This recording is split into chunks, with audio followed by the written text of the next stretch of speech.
دین محمد کو جب گھر سے بیٹے اور بہو کی طرف سے بہت زیادہ تانے ملنے لگے تو وہ بیٹے سے بہت بیزار رہنے لگے۔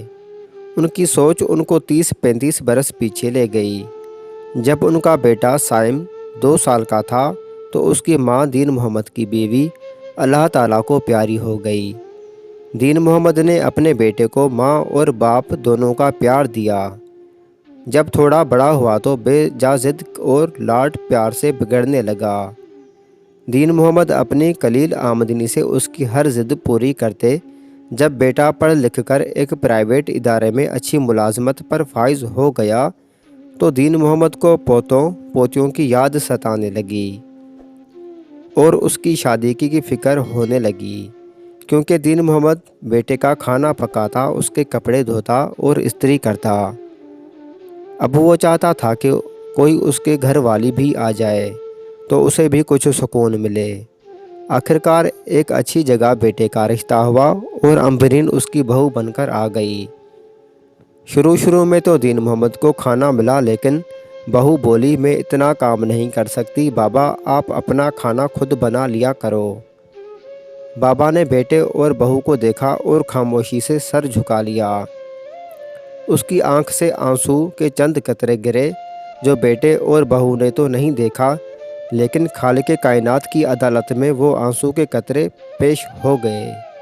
اگلے دن بیٹا بائک سے پھسلا اور معمولی زخمی ہوا، مطلب اللہ کی وارننگ ملی۔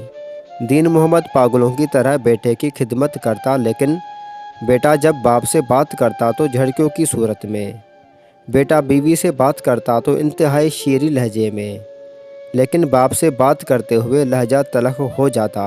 دین محمد آنسو بہاتا رہا، اس کے آنسو اللہ کے حضور گواہیاں دیتے رہے۔ بیٹے کو چھوٹے چھوٹے حادثات کی صورت میں وارننگ بھی ملتی رہی، لیکن ناخلف بیٹے کو اللہ کی وارننگ کی کوئی سمجھ نہ آئی۔ اب دین محمد کے گھر پوتی پوتے کی آمد قریب تھی اور دین محمد سارا دن خوش پھرتا، کبھی ادھر کبھی ادھر۔ ایک دن دین محمد کو بہو کی جانب سے نیا حکم ملا، بابا میرے ماں اور بہن آ رہی ہیں، جگہ کم ہے، آپ کسی دوست کے پاس جائیں، کچھ دن وہاں گزاریں یا پھر ساتھ والی مسجد کے حجرے میں قیام کریں۔ دین محمد نے بیٹے اور بہو کو دیکھا اور بولا، ٹھیک ہے، میں چلا جاتا ہوں، میری وجہ سے تمہیں تکلیف ہو مجھے گوارا نہیں کرتا۔ بیٹا اپنا خیال رکھنا، اور ایک بار میں تجھ سے سینے سے لگانا چاہتا ہوں، بڑے دن ہوئے ہیں تجھے سینے سے نہیں لگایا۔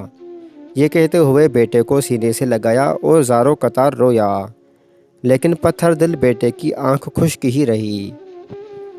5 سال بعد ایک بابا مسجد سے نکلا اور ایک اسکول گیٹ کے پاس کھڑا ہو جاتا، وہاں سے چھٹی ٹائم ایک بچہ نکلتا، بابا بڑی حسرت اور پیار سے بچے کو دیکھتا اور اپنی آنکھ کے آنسوؤں کو دامن سے صاف کرتا ہوا چل پڑتا۔ یہ بابا دین محمد تھا، جو اپنے پوتے کو دیکھنے کے لیے روز چھپتا چھپتا آتا اور دیکھ کر چلا جاتا۔ یہ معمول چلتا رہا۔ ایک دن بابا حجرے میں بیٹھا ہوا تھا کہ اس کا سابقہ پڑوسی آیا اور بولا، بابا تیری بہو پاگل ہو چکی ہے، تیرا بیٹا کینسر کی لاسٹ سٹیج پر ہے، تجھے کوئی خبر نہیں ہے، جا کر ان کا حال تو دیکھ، تیرے پوتے کو تیری بہو کے بھائی لے گئے ہیں، وہی اس کا خیال رکھتے ہیں، مگر بہو کو مینٹل ہسپتال میں داخل کروا دیا ہے۔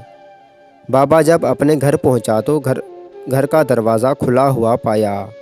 اندر کمرے میں ایک گندی چارپائی پر ایک ہڈیوں کا ڈھانچہ پڑا ہوا تھا، جو کہ اس کا بیٹا سائم تھا۔ یہ دیکھ کر بابا بلند آواز سے رونے لگا اور بیٹے کو سینے سے لگایا۔ بیٹا اشاروں میں کچھ کہہ رہا تھا، بابا کیا میری غلطیاں، میری خامیاں، میرے گناہوں کی بخشش ہو سکتی ہے؟ کیا آپ مجھے معاف کر سکتے ہیں؟